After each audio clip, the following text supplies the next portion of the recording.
Welcome, everyone. Manchester United have beaten the enemy, Liverpool, 3-2 at Old Trafford.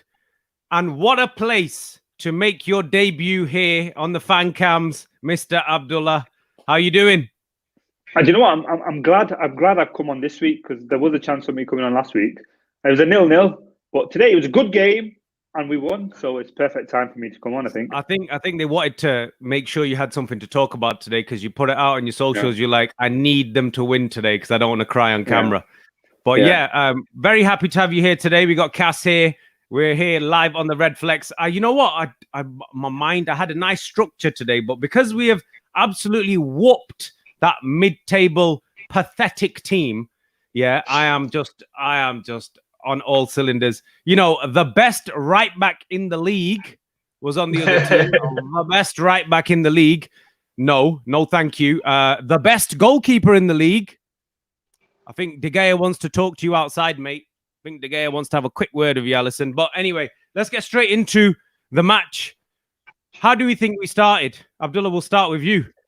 Do you know what? Before I start, I just want to say I'm not as loud as that. Do you know, like you're talking about the best right back in the league, mid-table team. I don't trust you. These last 5 years, I don't trust United anymore. In 4 weeks' time, we're sat in seventh. People are going to be replaying. No. Look. No, but Trent Alexander-Arnold is known as the best right back in the league. He's not, though. I've not seen anything. Liverpool fans will tell you that Alisson was an amazing goalkeeper. He got beat on his near post, but we'll talk about that. We'll get to that.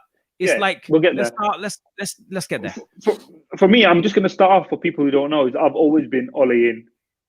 The worst people for me haven't been the Liverpool fans or the Chelsea fans just giving me stick. It's been the United fans that are for some reason Ollie out, and it's harder for them to admit they were wrong, than to just say, "Oh, he's still out." They're still saying it. What they say now, they kind of want United to lose. Sometimes these fans, the weird. Can you even call them fans? So this is for you lot as well. Beat the last year's champions in the league. In fact, do you know what? I know Genius is having a nightmare on commentary because United were the better team throughout. Last week they weren't. Today it just looked like they played them last week and they're like, they're nothing special. They're not scared of them anymore. And we gave them their 2 goals as well. Exactly. Sorry for them. Exactly. But we battered them. We deserved to win. The goal was good. And by the way, Genius and Ian Wright have just said that wasn't a free kick on Cavani where Bruno scored when it should have been a second yellow for me. I mean, am I watching something else? I don't know. But you know what? I was screaming for the red. Yeah. The Liverpool bias is real, you know. It's real. You know what it is, though? I don't blame them because they've seen United win for so long that when we started our blip and started losing, they started to really enjoy it. They're really looking forward to it. And now it's all started to go wrong for them again. So what they're going to do but cry. But can I just address something very quickly as well while I'm here? I've had a lot of fans, right, my cousins as well, who messaged me saying, "Oh, why is Fred playing? Why is McTominay playing? Put Van de Beek in there. He could play CDM. He could play on the left side of midfield." You know what? I always say to the people, I don't know why they don't understand. Ollie knows the team better than us. There's no pundit in the world that will know more than Ollie and his coaching staff because they work with them day in, day out. They know that Van de Beek isn't ready for that. And you know what? He's a great replacement. If Bruno's not available, if Pogba's not available, whoever's not available, he's a great replacement to play in that advanced midfield role. But today he showed again that there is a difference in level. It is him just getting adjusted to the team. He could become amazing. But Ollie knows what he's doing. He's not the kind of manager that's going to fall out with a player for no reason. He's not keeping him on the bench to upset him or to make us unhappy. He's doing it because he knows what's best for the team. And if there's one manager that we've had since Sir Alex Ferguson that genuinely wants the best for the team, not even himself, just for the best for the team, he wants United to succeed, it's Ole Gunnar Solskjaer. And you know what? I'm so glad that he's proven people wrong because I've had to fight his corner. Even when we've lost 6-1 to Spurs, I was still defending him. And people saying, "What's wrong with you? What's wrong with you?" But I believed in him and I could see the progress. And you know what? I'm so happy that we drew against Liverpool yesterday. That wasn't the worst result. And we beat them today. So do you know what? Happy days. Happy days. And do you know what? The treble's on. Europa League, FA Cup, and the Premier League. Why not? I was just #21. You taking it to a whole new level. But Cass, you got a lot. You got a lot there. That Abdullah's coming with the passion, fresh passion. Normally, you're the passion merchant here, but he's bringing the passion for United. You got to hype it up now. let's start at the beginning of the game. Let's take it from step by step. The starting lineup. What did you think of the starting lineup? Were you happy with it, Cass?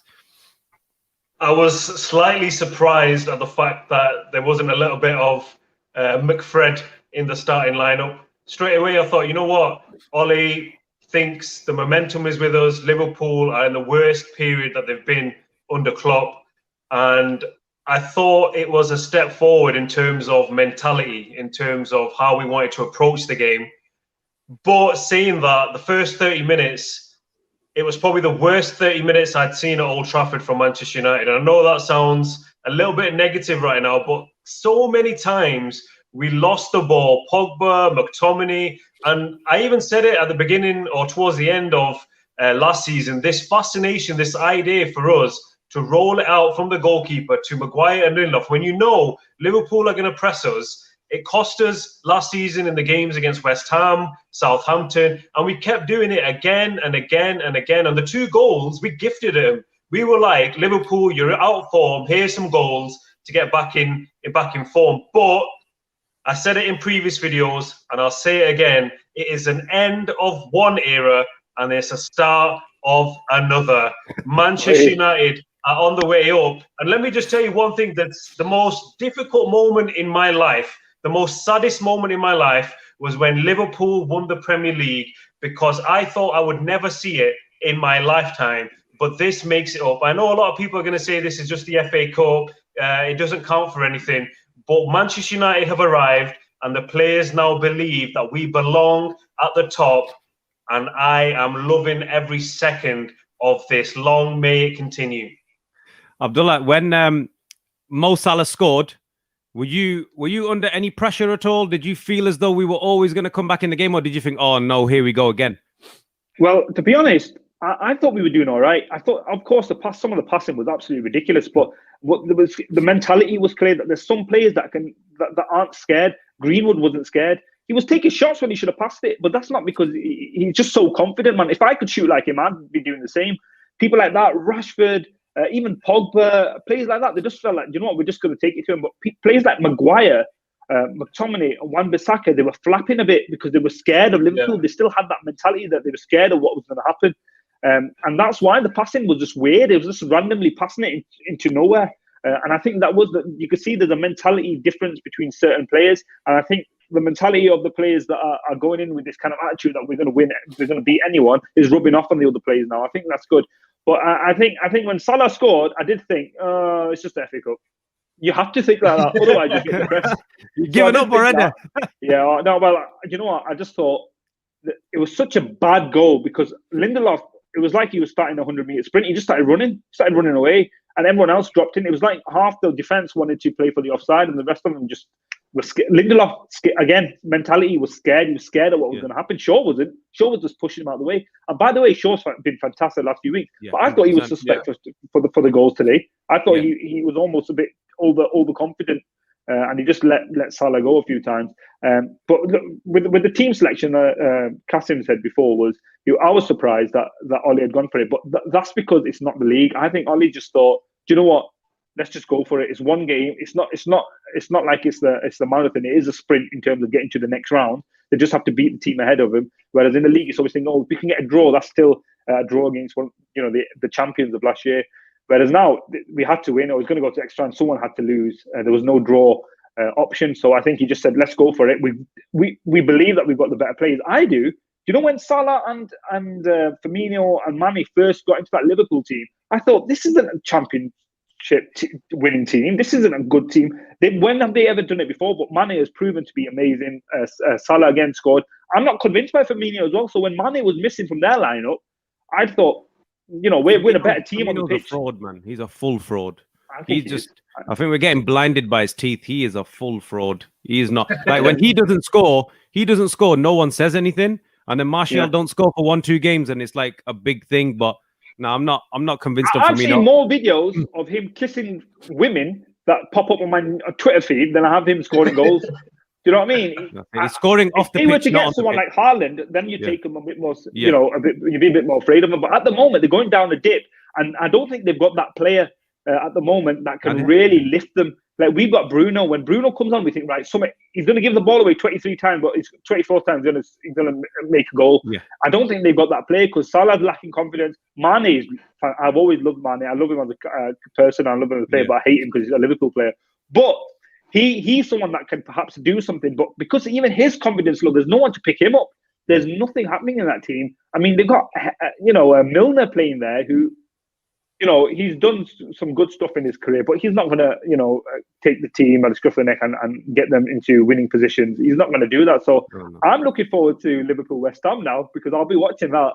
I think they'll lose again. I think Liverpool are going to go on a big dip now. They've already started one, but I think they'll carry on. Aren't they playing Spurs? I'm sure they're playing Spurs on Thursday. They're going to get smoked. Yeah. I'm telling you, they're going to get it. See? This is what I mean by Ole. If Jose was our manager, I wouldn't be very confident still. If we were Spurs fans, I wouldn't be confident because Mourinho's one of those. His football was dreadful, and I backed him as well. By the way, I backed him. I backed Louis van Gaal. I backed Moyes. I'm just like that. But with Ole, I don't feel ashamed backing him. Whereas Mourinho, sometimes some of the stuff he comes out with and the way he was just throwing his players under the bus.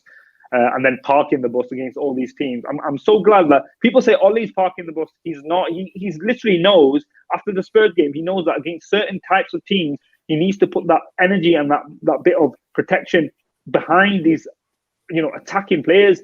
There has to be a balance. We can't. And people want Van de Beek to play alongside Bruno and Fernandes. That's why we lose by big margins when we do things like that. Because if we don't score on the other end, if we do miss chances like we do often with Martial and Rashford, they do miss a lot of chances still. And they score on the other end, it can end up being a cricket score. So I'm just happy with Ole. I think he knows what he's doing. And whatever he does, even when I'm like, why has he done that? I trust him because he knows the players and he's going about things the right way. And I think in the summer, if we can get another forward player like Sancho, I'd like to get Sancho and Haaland, but, would be a real force to be reckoned with next year. So I'm still not taking this year as this is it. We're going to do everything this year. I still see it as a work in progress, but it's so nice to be sat at the top of the Premier League and knocking Liverpool out there. We forgot what it felt like, what it felt like. But I'm looking forward to only because of the Spurs game, not because of Jose's tactics, just because Son and Kane are going to absolutely terrorize their defense. Yeah. So I'm looking forward to that. Cass, tell me about that Rashford pass and that goal from Greenwood. That was a thing of beauty. It was beautiful because I thought at the time Manchester United were struggling. So the passing was off, like I mentioned before, and we really needed that goal because I was sat there going through a big bag of Doritos, one after another, because I was nervous. I was nervous as hell, and I thought as soon as we scored that goal, we needed half time to kind of regroup. But the goal itself, Rashford, who I really enjoyed the fact that whether it was Rashford or Solskjaer, the positions that he held on that left wing, he knew that Trent Alexander-Arnold was going to bomb forward, and we were breaking at pace down the left-hand side. We were causing Liverpool problems again and again and again. That ball was beautiful. Milner, thank God it was Milner, not Fabinho, because if it was Fabinho, he probably would have cut it out. Went over him, and if anybody needed a goal, maybe apart from Anthony Martial, it was Greenwood, because I've probably given him some criticism, but only because I know how good he is. He's been banging in goals through all levels of Manchester United. We know how much of a great finisher he is. Yeah, I appreciate he's had a couple of things, off the pitch. However, Greenwood controlled it, and it was a beautiful finish right in the corner. No goalkeeper is going to stop that. And it was a very, very important goal just to kind of settle us down, because I thought at that point we were struggling. Yeah. Even though he's not scored for ages, Greenwood, I just knew soon as he gets that little yard of space, he's scoring that. And I was never in doubt. And I wasn't as, downhearted as you. I still thought once we got the equalizer, I thought it's reset time now. It's back to 0-0. Let us start again. We didn't have a great start. Let's get back into the game. But yeah, then obviously we moved on and we got the second. Then Abdullah, you want to tell us about that goal? The second goal, it was just it was the same as the first one. It just roles reversed. Greenwood, great pass to Rashford, and again, Alisson should have done better. If he really is, he's best the number one goalkeeper in the world. He should be saying that. Yeah. But then again, keepers have days off. I know. I'm a terrible five-a-side keeper. But you know what it is that was a great finish from Rashford, very confident. Again, the other side from Greenwood, and this is the mentality thing. I feel like there was no, Greenwood, when he shoots, he backs himself. That's why he was shooting from ridiculous places when he could have squared it, because he believes that he'll score every time he gets the ball. And it's been new to him, this not scoring kind of drought that he's gone through, because he's not used to it. If you watch some of his junior games, man, I used to have MUTV. I used to watch all the junior games. And I just thought, how can anyone stop this guy? So I wasn't surprised last year when he was banging in all those goals. But this year, he just looks. I think the thing with him is he needs to develop a bit more of a football brain, because the amount of times he's got space in front of him and he just takes it onto his left foot and runs all the way back. It's like when my son plays FIFA and the analog stick gets stuck. It just goes one way. And I think once he sorts that out, but the mentality with Rashford and Greenwood, both of them, is that they're really confident and they're up for the battle. And that's when it comes into Martial. Like, how do you solve a problem like Anthony Martial? Because we tried him at number 9. He was very good last year, but not great. But he was good. He was scoring the goals. But he just doesn't offer enough. When you put Cavani there, it's a completely different team, man. It's just, we've got a focal point. We've got someone that header that hit the post.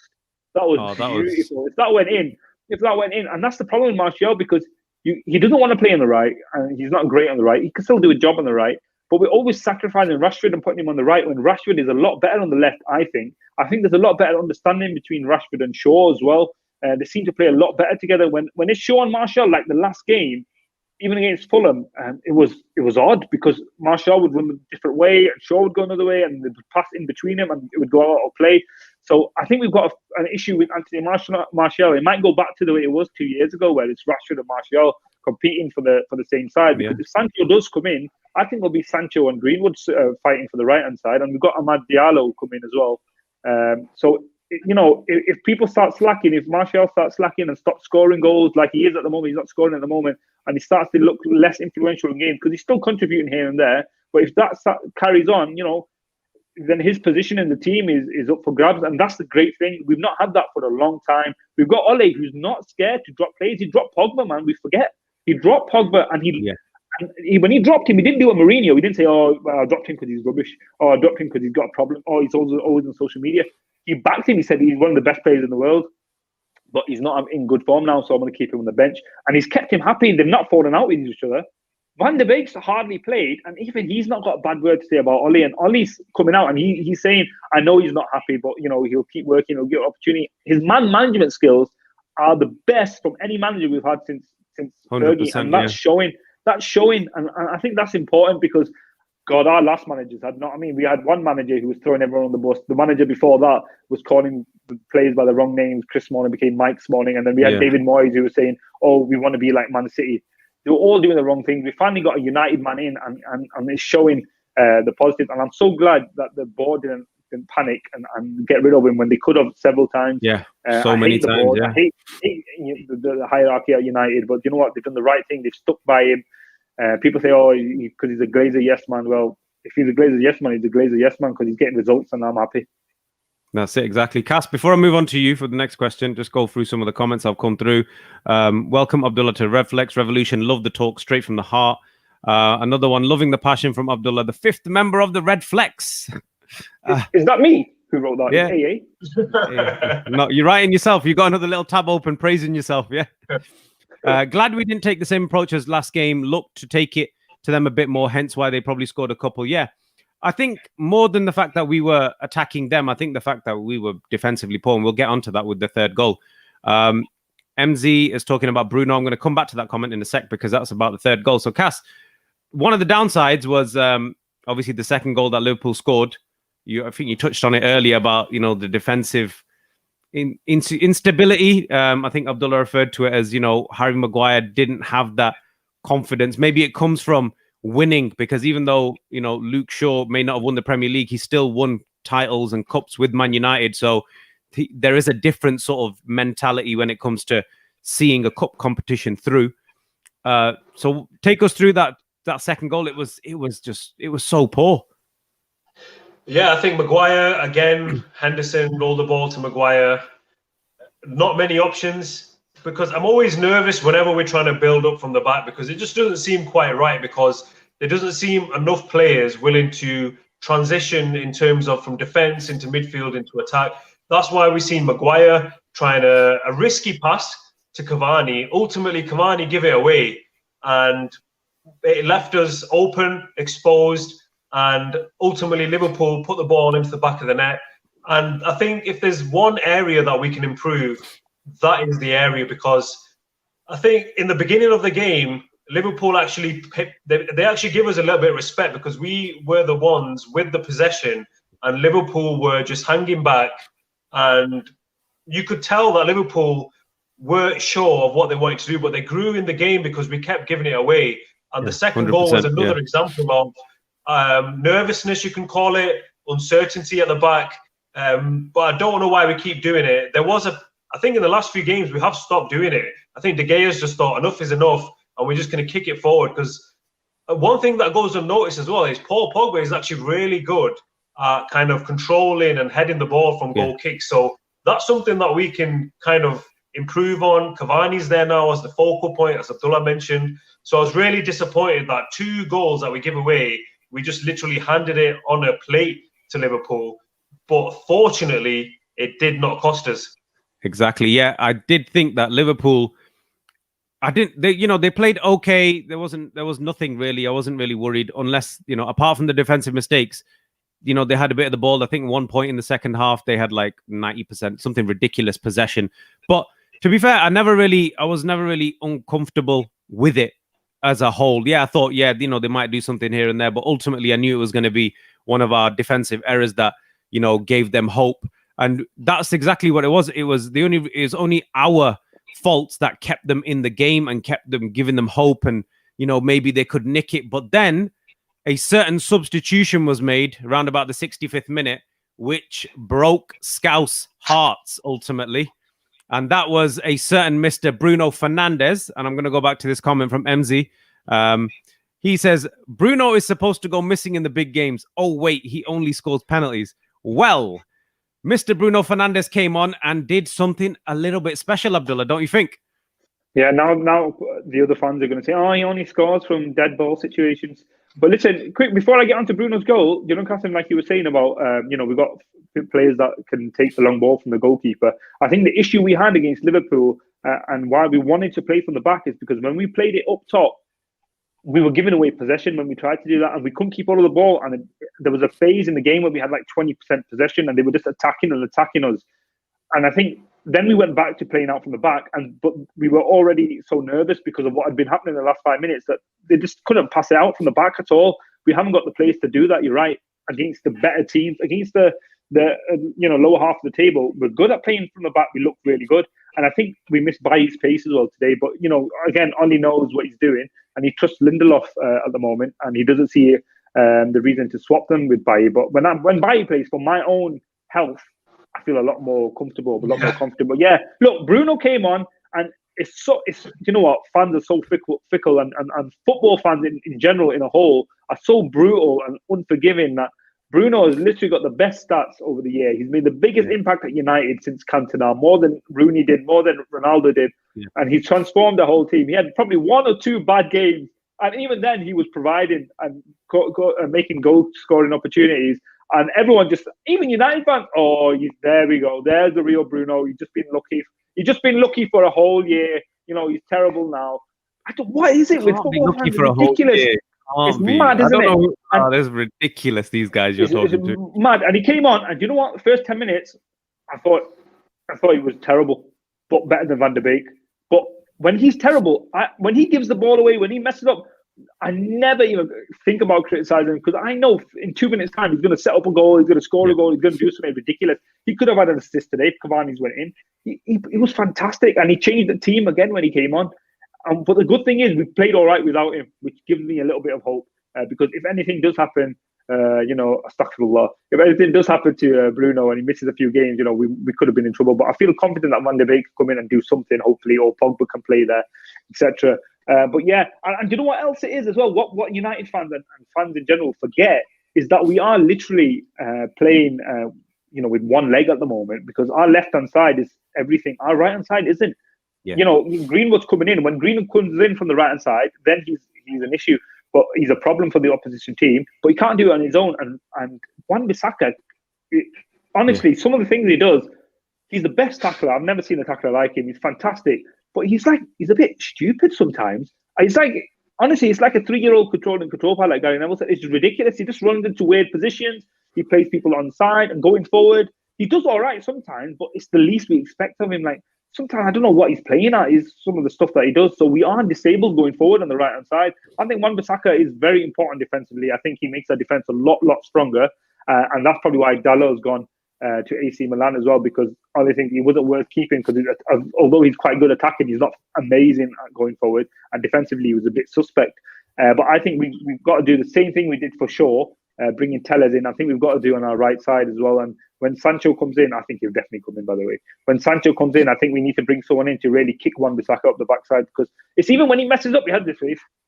There's no expression, and I think that stresses me out the most. I remember when he cost us a goal a few weeks ago. I can't remember who it was against, and he got the post-match interview, or at least sent him for the post-match interview. And they were like, "What do you think about the goal they scored? You left them at the free kick." And he was like, "Oh, do you know what? You should know. Do you know what I mean?" And it stresses me out. And that's the only thing. I think that's the biggest weakness in our team. It's not our defense, central defense. It's not our midfield. Our midfield is one of the strong points in our team. It's the right back and the right wing side, because the amount of time Pogba, Martial, Rashford play there, James sometimes, they're on their own. They're just, especially when it's against a bigger team, it's hard, man, without that help from Wan-Bissaka. But yeah, man, it was good. Bruno came on, we scored a free kick, and then Ian Wright and Gina said it wasn't a free kick, and they can cry all they want. It was a free kick, and it should have been a yellow. And we scored, and it was a great goal, and it was a Pogba assist, in my opinion, because he ducked. If that was Wan-Bissaka, it would just hit him in the face. But yeah, I'm really happy. You what? And he wouldn't have known about it afterwards. No, I said, "Oh, did it hit me in the face? Did it?" But yeah. By the way, when it comes to the last 5-10 minutes of a game, I don't like Pogba being on. He's fantastic defending from corners and stuff. But I don't know if you noticed, every now and again he'll just do a stupid tackle right near the penalty box, and he did it against Arsenal, and he gave a penalty. I felt like he was going to do it again. He gets tired, and he just starts lying on the floor and kicking like a baby. And I get a bit stressed, but you know what? It's good vibes. We won. We beat Liverpool, who are a good team, and bring on the rest of the fixtures in the league now. Who have we got? We got West Ham. No, we got the FA Cup. No. West Ham. Oh, Sheffield United. We got Sheffield United. And I think we'll make a lot of changes against them. Bruno will come back, but I think the up front will change a bit. Greenwood will go off. Cavani might not play as well. But we should win that. If we keep this momentum going, and if we get to March still on top of the league, bringing it home, man. Bringing it home. Cass, inshallah. The free kick was something of beauty. That was top draw. When the chips were down, Bruno comes up. We're getting a lot of comments coming through talking about Bruno's, determination, will to win. Do you think that was a turning point in this game? Yeah, I think the turning point, again, like you mentioned before, was I think we were getting run ragged a little bit in the second half. Ole decided to change things, brought Fred, who I thought did a very good job in terms of closing it up in the midfield. But what can we say about Bruno Fernandes that we haven't said already this season? I think a lot of, we've mentioned it already, there's a lot of anti-Manchester United propaganda. And one of the main propagandas is about Bruno Fernandes. I think because Man City beat us 2-0 a couple of weeks ago, everybody started saying, "Oh, there's no comparison between Bruno Fernandes and Kevin De Bruyne." I will take Bruno Fernandes every day of the year, no matter what, because it's not just what he does in terms of his technical ability or his skills, it's his leadership. Even right in the last minute, when we had a goal kick, Bruno Fernandes is ordering the players to go onto the other side. He's showing leadership. Even though he doesn't have the armband, he's showing that he has got that winning mentality. In terms of the free kick, going into the game, obviously there's a lot of hype about his record against the top six. The fact that he's only got 1 goal in 6 games against the top 6.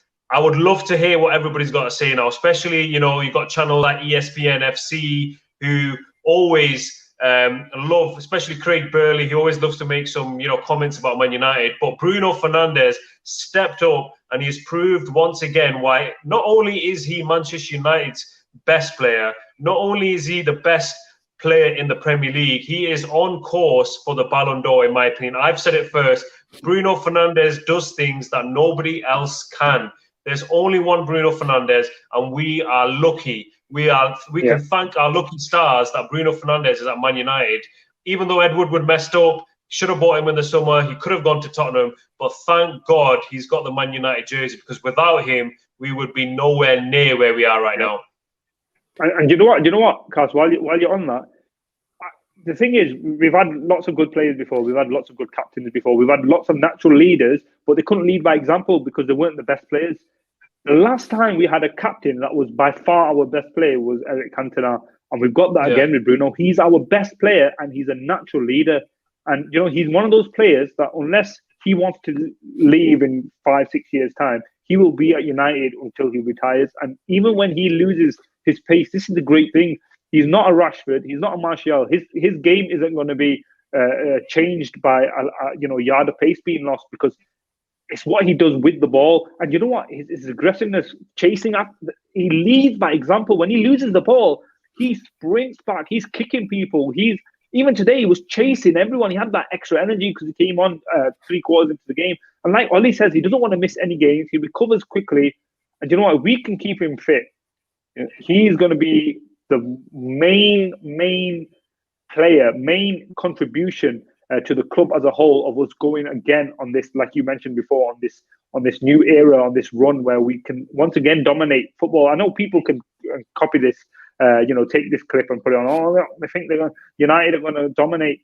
Not yet, but if we keep Bruno and build a team around him, he's everything that we thought Pogba was going to be all these years ago. Pogba's a great player, but he's not that leader. He's not got that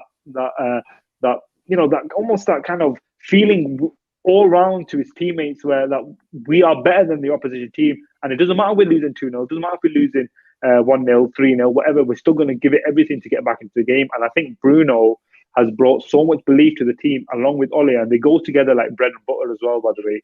They just work, and I think they're working for each other, and I'm enjoying it, man. Even when we lose, I think it doesn't matter. We'll win the next game. That's how I feel at the moment. I've not felt like that for a long time. Like when Moyes came in, we still had that kind of feeling from the Fergie era that, we'll still come back, we'll win this game. We'll still come back. Yeah, we're 6th in the league, but we'll still win the league. I was thinking like that under Moyes, because I'm so used to Fergie. But I'm so far from that now that even now I'm thinking, I hope we finish in the top 4. That's still in me because of Moyes, Van Gaal, and Mourinho. But you know what? If we could hold on to this is going to be one of those seasons where people will, if we do with it, they'll say, it's because of COVID. And then next year we're going to come and we're going to batter people again. I'm so excited for the coming years with Man United. And it is down to Ole and Ole's recruitment as well, man. Sometimes he got it wrong. Like, I think Daniel James did good initially. But, players like that were short-term fixes. But he does look long-term. And I think Bruno is a long-term player. And I'm really excited to see how he develops over the next couple of years. Yeah, you have Fergie used to say that Roy Keane was the embodiment of him on the pitch. I think that's what Bruno Fernandes is exactly. That's what, if Ole could design a player, I think he would design Bruno Fernandes. Attacker, shoots, chases after everything, shouts at people, screams at people. Because Ole might not do it himself. But he wants him to do it for him. Ole, he comes across, he doesn't really, he's not really animated on the sidelines. He's doing this and that. But I think Bruno does that for him. And then I think that's what Keane was to Fergie. Like, sometimes Keane would be shouting at everyone in halftime. And I can imagine Bruno doing the same thing where he's just slating people. He does it on the pitch. He probably doesn't even wait till halftime. He's doing it on the pitch, telling people, what were you doing there? This, that, and the other. So that's 100%.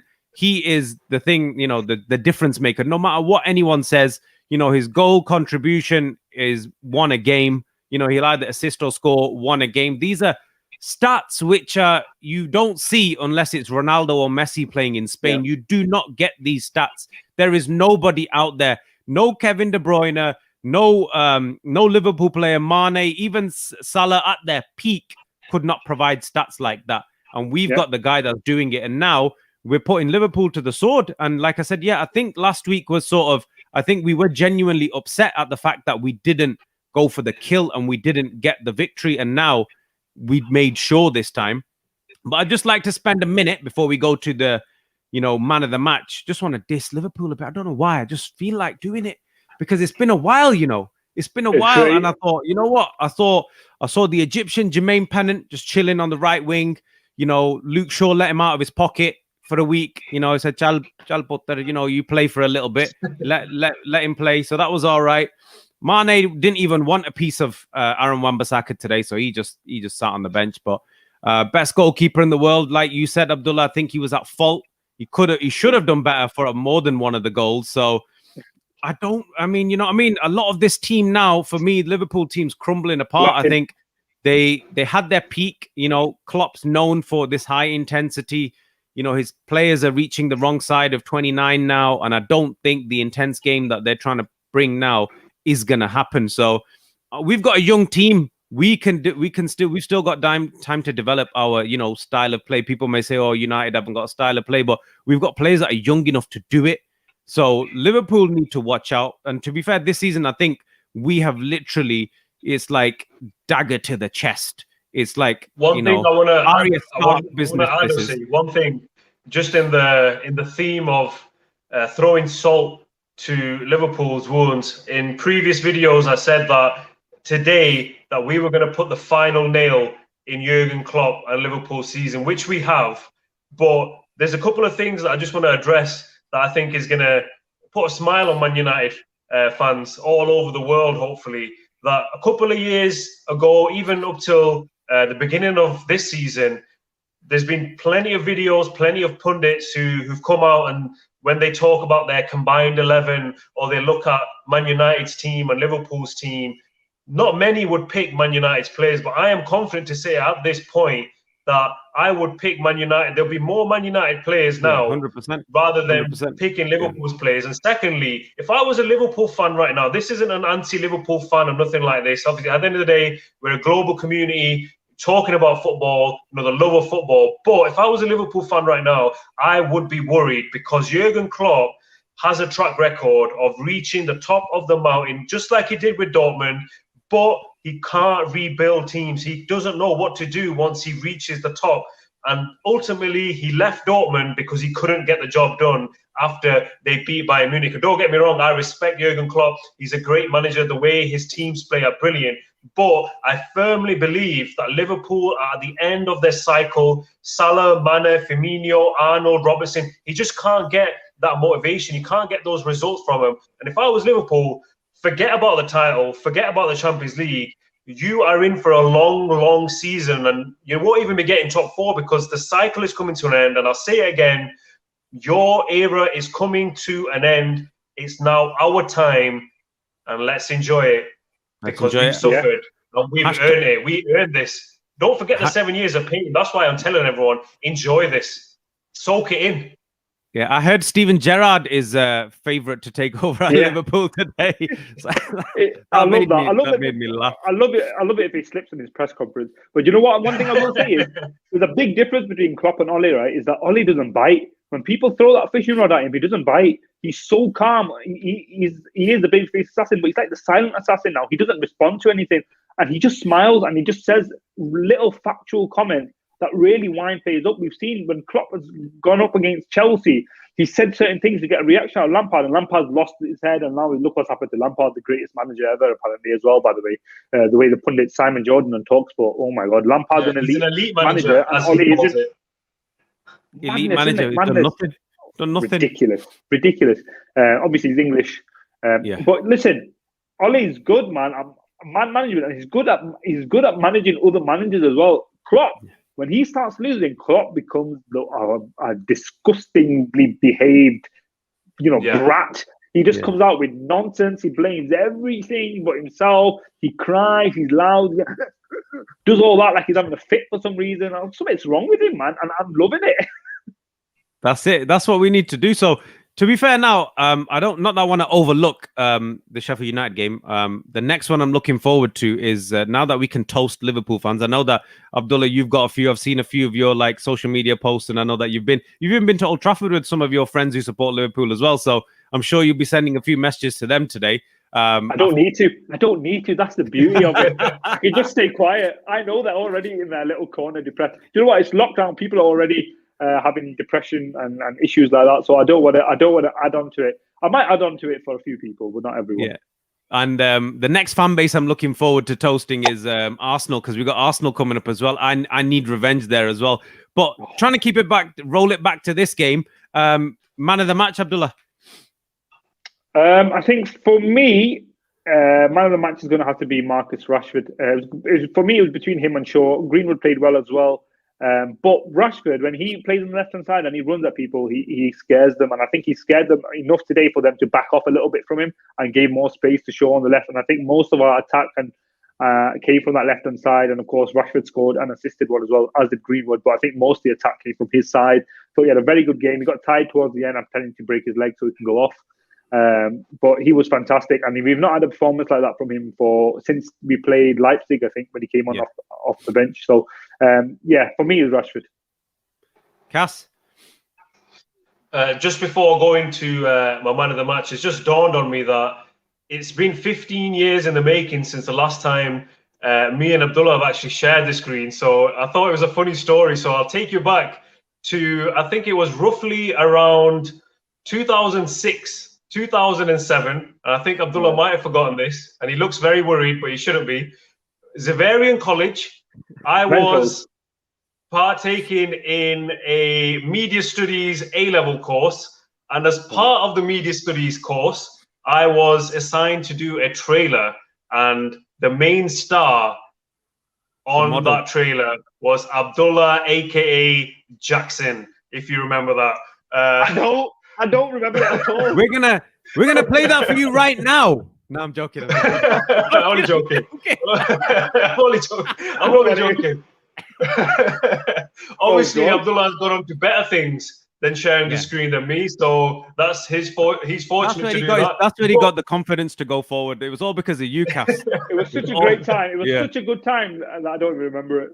Yeah, that's it. Another quick story that I'd like to share, Abdullah. 2000, and I think it was 2007, 2008. I was 15 years old, wicket keeping in the semi-final Manchester Cup.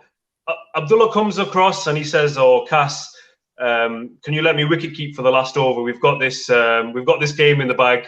Abdullah takes the gloves. I go into the slips, and an absolute stunning one-handed, right-handed catch, low to the bottom right. It led to the whole team going round the pitch, taking their tops off. Absolute mad celebration. So two good times that I remember. I just thought I'd share with everyone. But man of the match, sorry, I've gone completely out of topic here. For me, I agree, Marcus Rashford. This is the Marcus Rashford that we want to see, especially with his finishing, because I think he can improve with his finishing. And it was a great finish. Yeah, I know Alisson could do better. But for me, it was a Luke Shaw show.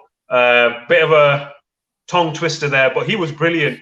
Everything he touched was great. He was attacking excellently. His defending was great. I know there was one or two little scary moments, but I've been really, really impressed with Luke Shaw recently, because I'll stick my neck on the line and say I was one of his biggest critics. I thought he was out of shape all the time. I thought you can't trust him. I thought there was some nutritional issues. Maybe he's been sharing some pies with Wayne Rooney. There's something going on. But right now, he is, and I hate to say this because there's so many of my friends that I've disagreed with, but right now, forget Robertson, forget Chilwell, forget all of these. Luke Shaw is the best left back in the world. He's got to go to the Euros. I mean, in the league, I think at the moment. Got to go to the Euros with England, and this current form has to, 100%. For me, I got to give it Rashford. Again, it may not have been the complete performance, but just that pass alone for Greenwood at the moment in the game we were in would have done it for me. But then scoring himself, I think it kind of topped it off. Again, like I said, not the complete performance, but it was it instilled confidence. He did the things that we needed from him at the right times. He got us the equalizer. He got us ahead. That was the momentum that we needed. Obviously, Bruno came in and, ridiculous free kick, which, won the game for us in the most wonderful fashion. The only way I could have topped that is if Bruno scored a penalty. That would have made it even better. But last minute, I'll take that as well. I'll take that because Liverpool fans, they like to, they've got a lot to say about Bruno Fernandes. Had they been playing for their team, it'd be completely different. But they've got a lot to say about Bruno Fernandes. He came off the bench. He did the business. And that's all we want from him because he is the best player in this league. Kevin De Bruyne is out. You know, he can't be trusted anyway. He's just a cross merchant. You know what I mean? That's all he does. He's just spamming crosses in. So obviously he spams about 50 crosses a game, and then, you know, City are going to score 2 or 3. So that's all he does. But Bruno Fernandes is just much more than that. You can't compare the two anyway. Because for me, Kevin De Bruyne is a right winger. He plays right wing for me. He doesn't even. I'm just gonna come out and say that I think De Bruyne is an amazing player. He plays for City, which is the reason why I hate him. But I rate him very highly. I still think Bruno. Obviously, for me, he's Bruno every single time. But some of the stuff De Bruyne does as well. He's great. But right now, at this moment, it's Bruno Fernandes. I'm still scared. The people are going to come back at me when something happens in the future. So I'm just defending. I'm just putting some insurance down. These are the views of the Redflex, not of Abdullah. Just for to make sure he respects Man City. He loves Liverpool. No. He's got a lot of Liverpool friends. You know, he loves them. Underneath the shirt he's got on now, possibly. No, I'm joking. I'm not taking my top off. He did at the start, off camera for us, but that was a different thing. Yeah, but his OnlyFans links in the description. But we'll carry on. So we've got running forward now. Obviously, you know, we got Sheffield United, we got Arsenal coming up. Who today for you has to play now? Who do you think has cemented their place for the next game? Abdullah, I'm going to come to you first. This is the thing. I don't think there is any. Obviously, Bruno has to start every game. De Gea will start, and Maguire will start, possibly Rashford. But I think we've got a lot of quality now where we can chop and change. But we couldn't do last year. If you know, even after January, Bruno got injured. Pereira would have come in. Lingard would have come in. On the right, you know, would have been just James, and on the left there was no one. You know, if Martial playing up front, and if Martial got injured, we had Igalo up front. You know, there was what was happening last year. We had, if Shaw was injured, we were playing Williams. Sometimes we were playing Fosu Mensah. Sometimes we were playing, you know, Dallo on the left. We were playing also Lindelof on the right back. We didn't have that squad depth. And I think slowly we've gotten that. And I think, you know, I remember when people were laughing at us when Cavani came as well, saying he's just come for his final paycheck. That guy has held his own, man. That's when I asked you that question, I kind of had him in mind in the sense that what he brings to the team, it changes things. So I think your vigilance gone. Yeah. Load shedding. The Redflex haven't paid their bills, I think. Cass, you carry on one sec. I'll sort this out. So I think what the most important thing, just following off with what you said, Abdullah, I think previously, like you said, we had Igalo, we had Pereira, but I think right in the beginning, I think if you go back to the game against Everton, I think we'd lost that game 4-0. And Solskjaer said something very, very important. He said that I'm going to be successful here, you know, despite of the players. Some of them players are not going to be here for Manchester United. So if you think of the likes of Chris Smalling, Lingard's been phased out, Pereira's gone, Fosu Mensah's going, Romero's on the way out, Rojo's going. We just need to do all dua and get Phil Jones out. If I think you know people with some car business, we can get a car to his house, get him to Manchester Airport, and fly him out. He always said it from the start, and he's been quite honest about it that he was going to do this, and he said just the other day in his press conference that he when he came in, he had a plan that he gave to the board, and they agreed to it, and the plan was that he was going to start again. He wasn't going to build from what Mourinho put in the team. He was going to start the team again, and he has that team that weren't performing or weren't there when Mourinho was there. You know, Bruno Fernandes, Cavani, Rashford and Martial playing a lot better. Greenwood has come in. Our midfield's completely different. Fred was awful under Mourinho. And you know what? When Ollie used to play, I used to think, why is he playing Fred?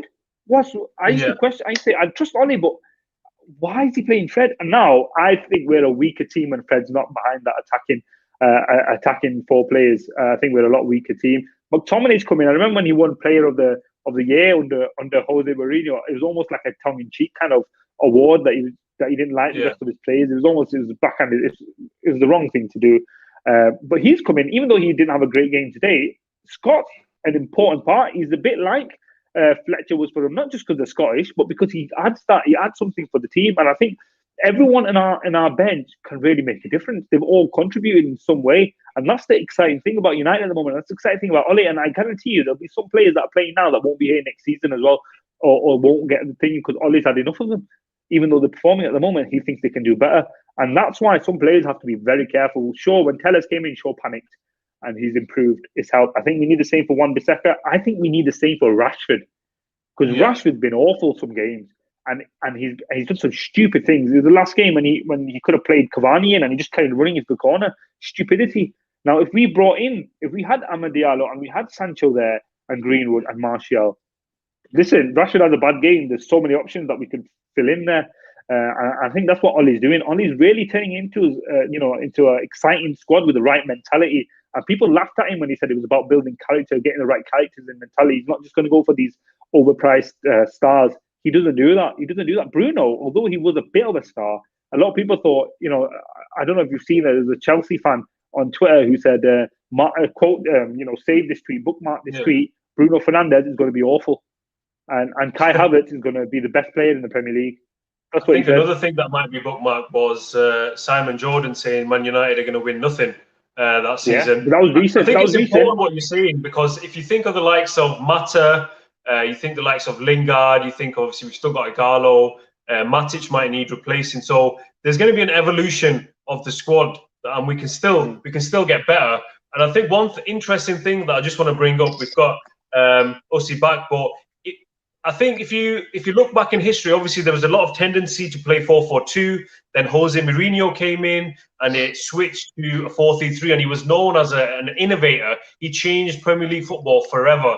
And then Pep Guardiola came in. He changed the Premier League forever in terms of possession. But if you think about it, the way I'm seeing it is maybe Solskjaer is doing something as well, because he's showing another way of winning a title, and that is not having a set lineup, not having a set formation, doing things based on what the strengths are of the opposition. I can't remember a team being successful and winning the Premier League in this fashion, so he deserves a lot of respect.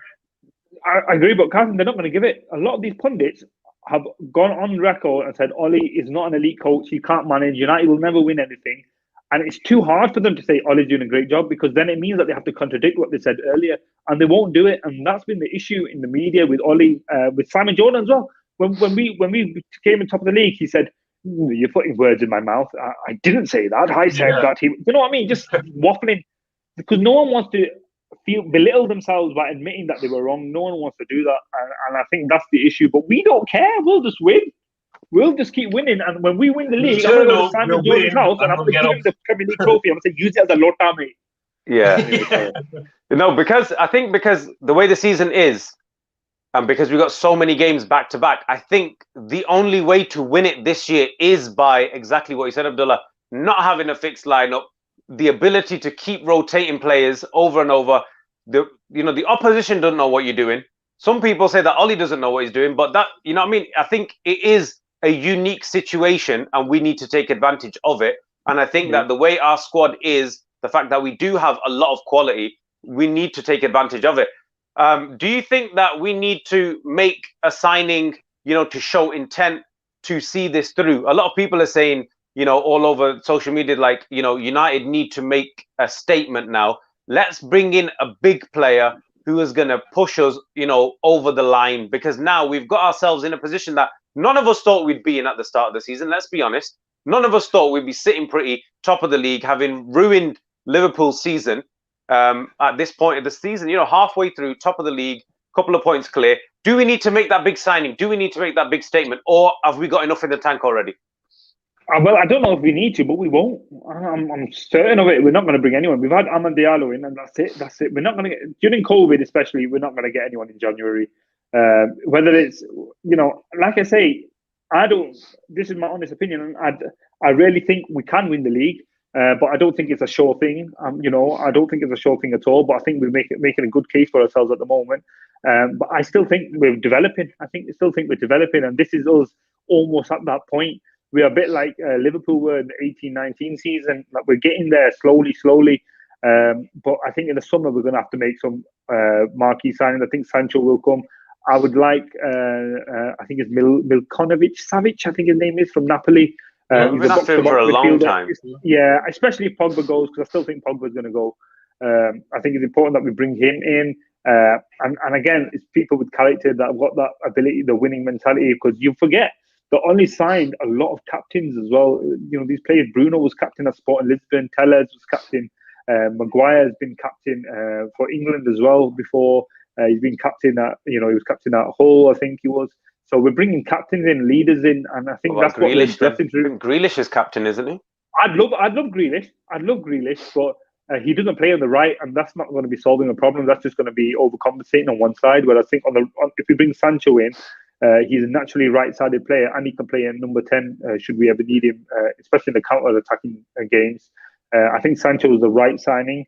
I'd like Haaland as well, because I still think if Cavani's old now, and he'll be gone in next year after, and Martial is the natural number 9, so we need that natural number 9. And I know he thinks Greenwood will be, but not yet, not for another 5 years, I think. So I think we need to bring Haaland in, who's already at that, and who gives us that star, quality. I'm gutted that we didn't get him already, but I'm also happy that we didn't give in to Raiola's demands when it comes to Haaland. But I still could see him coming. Two Raiola players, I think we would have been in a big trouble. Yeah, we would have been in big trouble. Cass, do you think we need to make that signing to push us over the line, or do you think we've got enough in the tank already?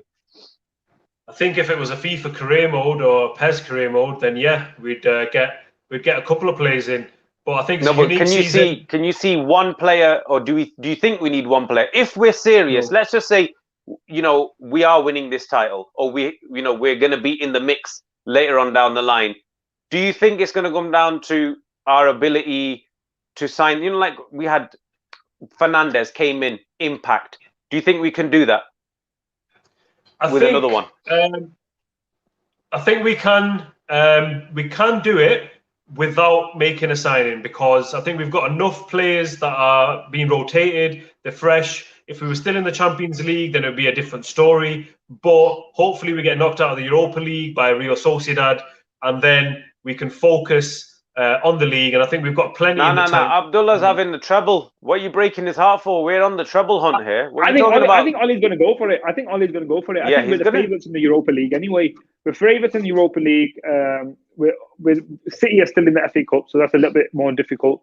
But in the Europa League, I think we can win it. I think last year we should have won it. I think that's the most likely trophy we're going to win this year. But if you ask me which one, obviously the league every time. 100%. I think we're almost an hour now, so I think we'll probably get close to wrapping it up. But thank you, Abdullah. Thank you so much. Yeah, thank you so much for joining us, Abdullah. Absolute big top red. Check him out on his socials. Always tweeting in frustration for the past few years about Man United, but now in jubilation, he's been tweeting. Obviously, I've seen on his socials as well, he was a regular at Old Trafford while we could all still go.